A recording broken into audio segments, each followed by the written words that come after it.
Quinta-feira, 26 de março de 2026, bem-vindos a mais um Café com Cosenza.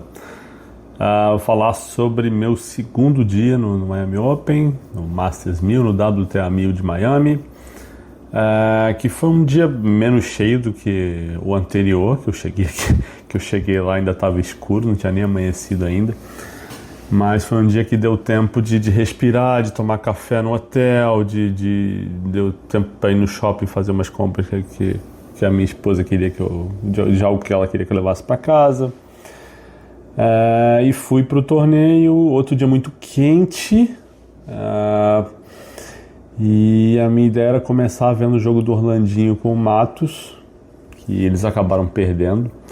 Mas estava quente demais, eu me entupi de filtro solar, pensei em ir para a quadra, no meio do caminho eu mudei de ideia, porque eu tinha algumas coisas burocráticas para resolver na sala de imprensa, fazer uns pedidos de entrevista, falar com a assessoria da ATP, e aí você encontra, conversa com um aqui, conversa com outro aqui. Eu acabei não vendo o primeiro set, e na hora do segundo set, que eu estava indo para a quadra, eu encontrei com uma amiga, uma colega minha, algumas pessoas do grupo do Telegram sabem quem é, a Ziza, né, que estava na quadra, tinha acabado de sair da quadra, e a gente sentou para ver o jogo num telão ali, numa sombra, num quiosquezinho que fica perto da loja do torneio. A gente ficou ali vendo o jogo, comentando, trocando ideia, batendo papo, botando as fofocas em dia.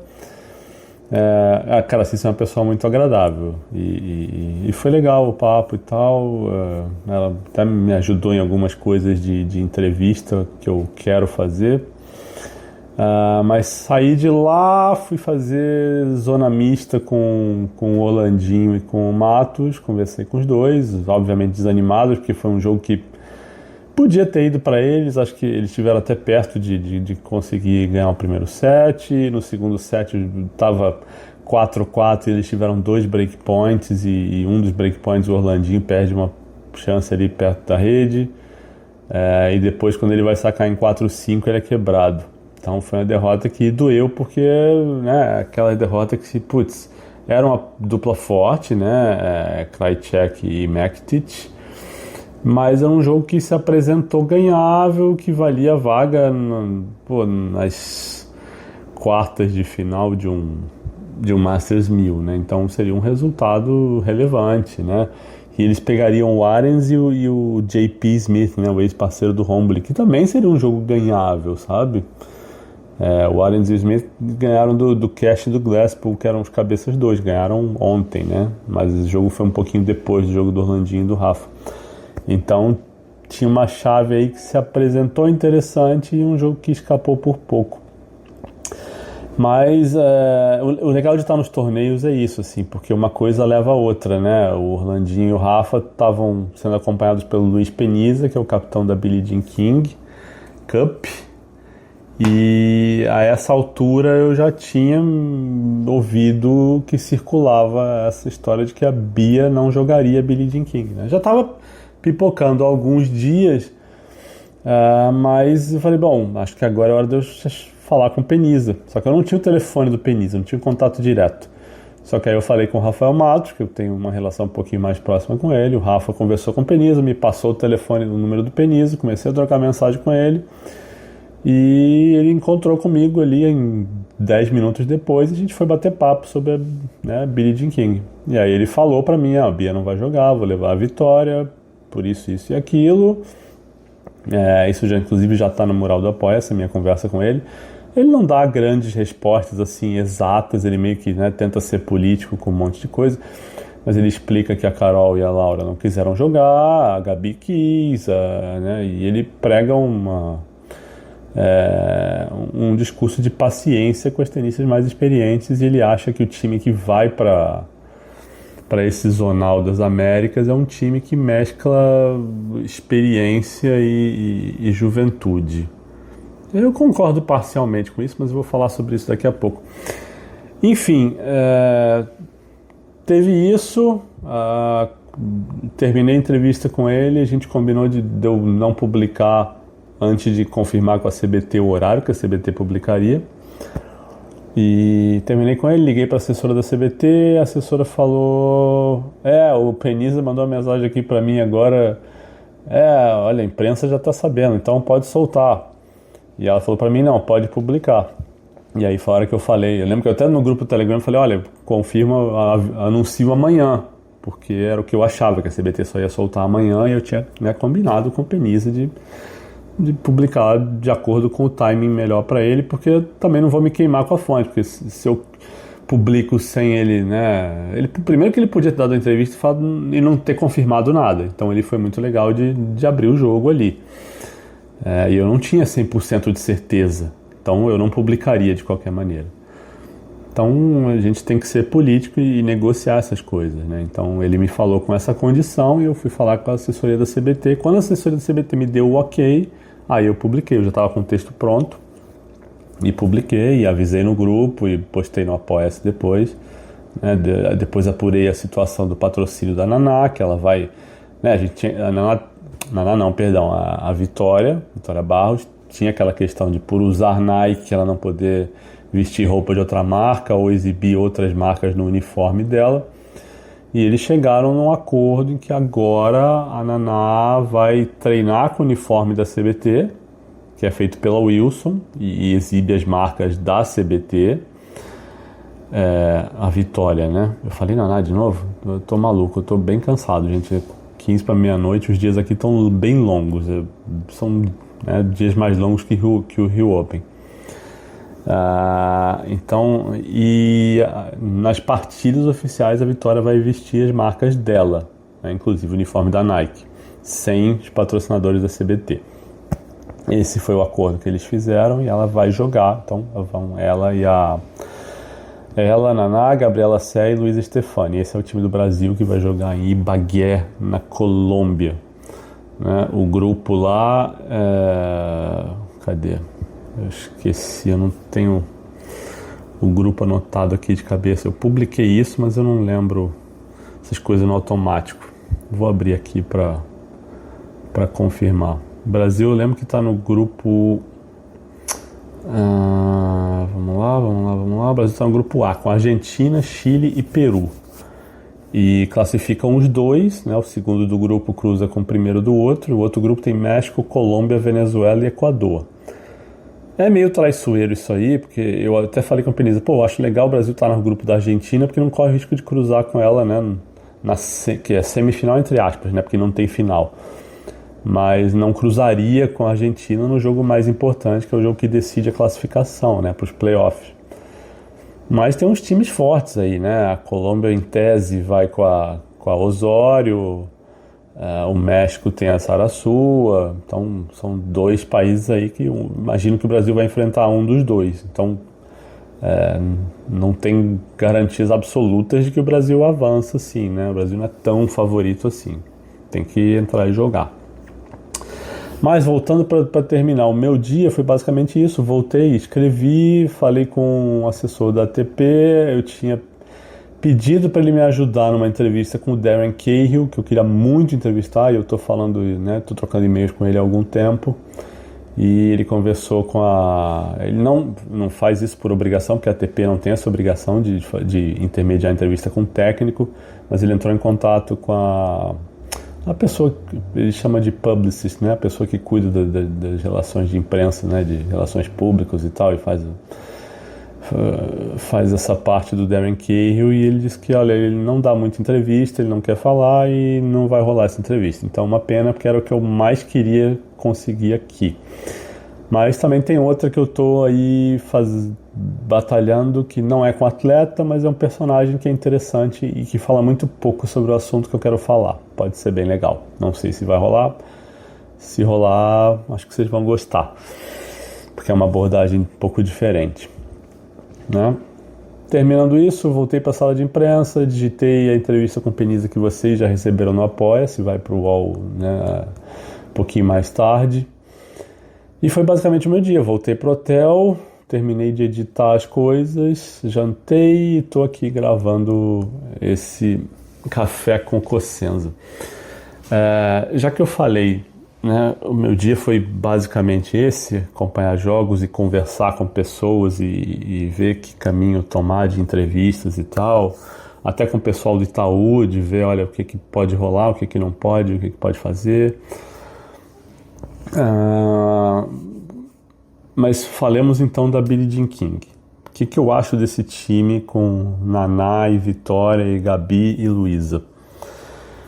Eu acho um risco você apostar as fichas em duas jovens de 16 anos.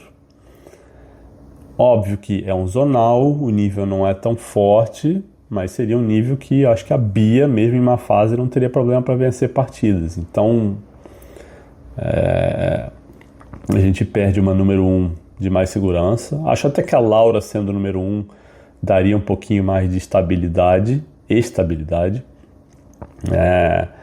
Porque assim, uma coisa é você levar a Naná para jogar uma Billie Jean King na Austrália, sendo a número 2, com o Brasil sendo azarão, ela pode jogar um pouquinho mais solta, ali à vontade. Ela ganhou de uma tenista que era 250 do mundo, que era Matilde Jorge, de Portugal, uma tenista limitada também, e perdeu da Kimberly Birrell, que fez um jogo bom. A Naná fez um jogo bom.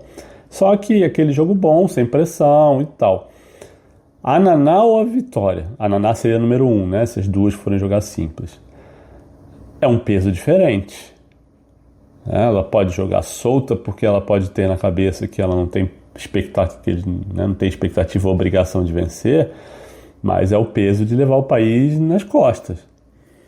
E a Vitória, a mesma coisa, né? Porque vai ser a estreia dela na Billie Jean King, situação diferente, jogando tênis de adulto. Não é simples assim. Eu acho que é um risco. O Peniza não cravou para mim quem vão ser as titulares. Então, acho que a Gabriela Sete tem chance de entrar em quadra. Né, e se ela entrar, ela vai ser a número 1 ou não? Acho que ela tá na frente da Naná, né? Nem lembro no ranking da Naná de cabeça, porque a Naná ganhou um jogo em 250, mas ela ainda é 670 do mundo. A Gabi é 300 e pouco. Então, pode ser que a Gabi seja, né, a número 1 e a Naná número 2. E se a Naná for número 2, vai causar inveja, ciúme na Vitória? Não sei.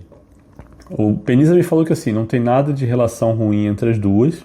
Eu ouvi coisas diferentes conversando com pessoas diferentes, mas eu não tô lá para saber, para ver a relação entre elas. Mas eu não tô tão confiante nesse time quanto o Peniza. Óbvio que se a Laura e a Carol, se a Laura Pigossi e a Carol Meligeni não quiseram jogar porque estão atrás dos pontos para qualificar para classificar, para entrar no quali de Roland Garros, acho que o Peniza realmente não tinha muita opção. E ele, como capitão, né, acho que está no papel dele ali de fazer um pouco até de teatro e falar que confia no time, que acha que tem que dar experiência para as meninas e tal. Eu não sei o quanto disso é discurso ou o quanto disso ele acredita 100%. Mas eu não estou muito otimista, não. Eu acho que o Brasil tem tanto chance de ganhar, mais chance de repente, não ganhar. Né? Não classificar, né? Porque não tem campeão isso aí. Então, eu acho que tem riscos, eu acho que... não sei como é que essas meninas vão render nesse tipo de situação. Uma situação diferente para as duas. Para a Naná, se ela for número 1, né? Porque ela pode ser número 2 com a Gabi entrando em quadra. Mas é tenso, né? Acho que dessa vez a Luísa Stefani vai precisar jogar, vai precisar ganhar. E ela vai, se for o caso, ela vai ter que entrar em quadra ao lado de alguém com quem ela nunca jogou. Porque uma coisa ela tá lá e tem a Laura Pigossi, né, que é uma boa duplista, ou a Bia, que tem suas armas, é uma boa duplista também, acho até que melhor que a Laura, num momento bom da Bia, evidentemente. Então, sabe, podem ser situações desconfortáveis para todas essas meninas, né? Até para a Gabi, que tem mais experiência, tem 33 anos, mas nunca foi número 1 do país numa Billie Jean King, não que eu me lembre. Não sei se num zonal perdido lá atrás ela foi, mas, né, faz tempo que isso não acontece, se é que já aconteceu.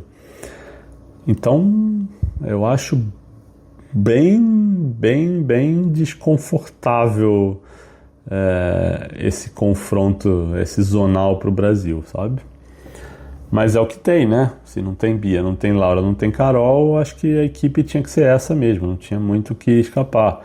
Você pode até dizer, mas eu tiraria uma dessas meninas de 16 e botava Candioto, ou botava a Luísa Fulana. Acho que não muda muito, sabe? Acho que a Naná hoje é mais tenista que as duas, apesar do ranking não dizer isso. Ou pelo menos tem um potencial para jogar mais que as duas. A Vitória, né, não tem tanto resultado assim no profissional para a gente dizer que, nossa, ela vai entrar, vai corresponder, vai arrasar. Não tenho essa garantia. Né? Não estou dizendo que ela não é capaz de fazer isso, não é isso. Mas que não tem garantia de que ela vai entrar e jogar horrores e vai sair tudo bem. Então, não estou tão otimista quanto o Peniza. Para terminar, tem duas perguntas aqui de apoiadores, como eu sempre termino esse Café com Cossenza com perguntas dos apoiadores que mandam no Telegram.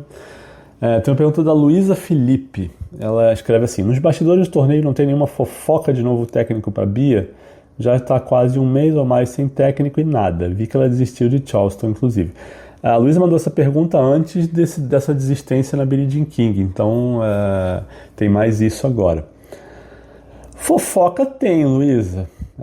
Como eu falei no grupo até, não sei se eu cheguei a falar no grupo ou num Café com Cossenza outro dia, uma das fofocas é que a Bia já tentou 2 técnicos estrangeiros e os 2 disseram não.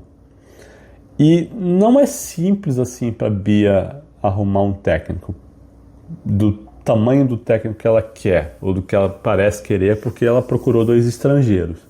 Então, e eu acho que tem que ser isso mesmo, sabe? Aí eu concordo com a Bia. O técnico para ela tem que ser um técnico experiente, veterano, e que tenha diálogo para entender a Bia. Isso é importante. E aí, assim, aí eu já não sei se ela quer um técnico que venha para o Brasil fazer blocos de treino ou se ela está disposta a ficar na Europa em períodos mais longos. Mas se ela quiser um cara que venha para o Brasil, é difícil você conseguir um estrangeiro com esse perfil de experiente, que também passa a ser, evidentemente, um técnico mais caro e disposto a passar tantas semanas e sair da Europa para fazer blocos de treino. Ou sair da Argentina, mas eu acho que ela está buscando europeus, pelo menos foi a impressão que eu tive. Então não é fácil, e não é qualquer técnico que pega uma tenista na fase da Bia, quando eu digo fase da Bia não é só lembrar que ela teve maus resultados recentes. A gente está falando de uma tenista que já está na segunda metade da carreira, que já foi top 10, que tem dinheiro, que está bem resolvida, está com um namorado. Então, quem chegar ali, a primeira conversa tem que ser no sentido de qual é a sua motivação. Você está 100%? Com a cabeça 100% nisso? Está disposta a trabalhar duro? E aí, né, eu acho que daí para frente a coisa pode evoluir. Mas isso entra num pacote que não é todo técnico que aceita. Às vezes o técnico quer só uma tenista boa que está mudando de treinador. Não quer uma tenista que está numa fase ruim, não quer uma tenista que está na segunda metade da carreira. Sabe, não quer uma tenista que acabou de ter um problema de saúde mental ano passado. Tudo isso pesa. Então não é simples. Eu não acho que... Né, o que a Bia falou nas entrevistas recentes não corresponde ao que ela vem tentando. Ela fala em paciência e tal, mas ela não teve exatamente essa paciência toda. Ela tentou, ela só não conseguiu.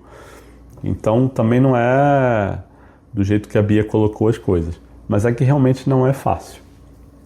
E a outra pergunta do Rodrigo Lima, que é a seguinte, ele quer saber, ele quer tirar dúvidas sobre as entrevistas, né?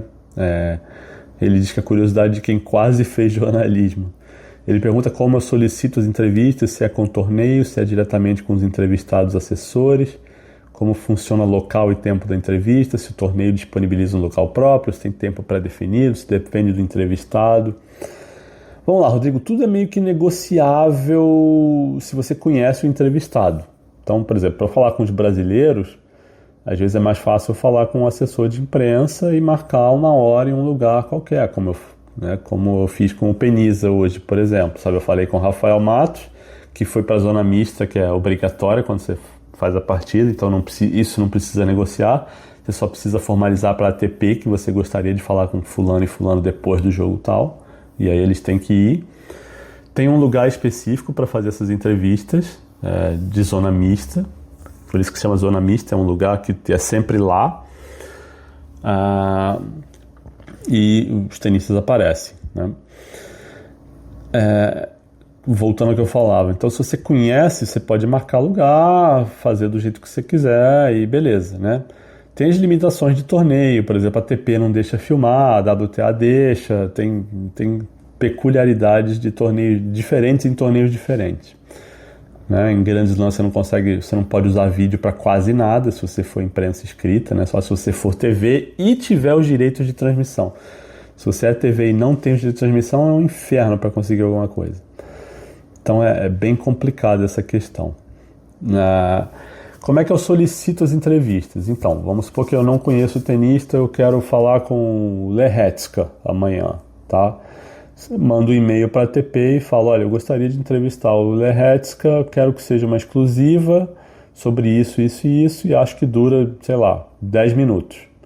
E aí a ATP vai entrar em contato com o Lehetska depois que o Lehetska jogar e vai perguntar, olha, você topa falar com esse cara aqui uma exclusiva? O tenista não é obrigado a falar exclusiva, tá? Se for zona mista ou coletiva, ele é obrigado a ir. Mas se você pedir uma exclusiva, ele não é obrigado a dar. E aí eu pedi 10 minutos, ele pode dizer, olha, mas falo 3 minutos, ou falo 5 minutos. E aí a ATP chega para mim e fala, né, da posição do tenista, e se eu achar que 3 minutos é uma merda, eu falo, não, então não quero, obrigado, e tudo bem, sabe? É assim que funciona o jogo.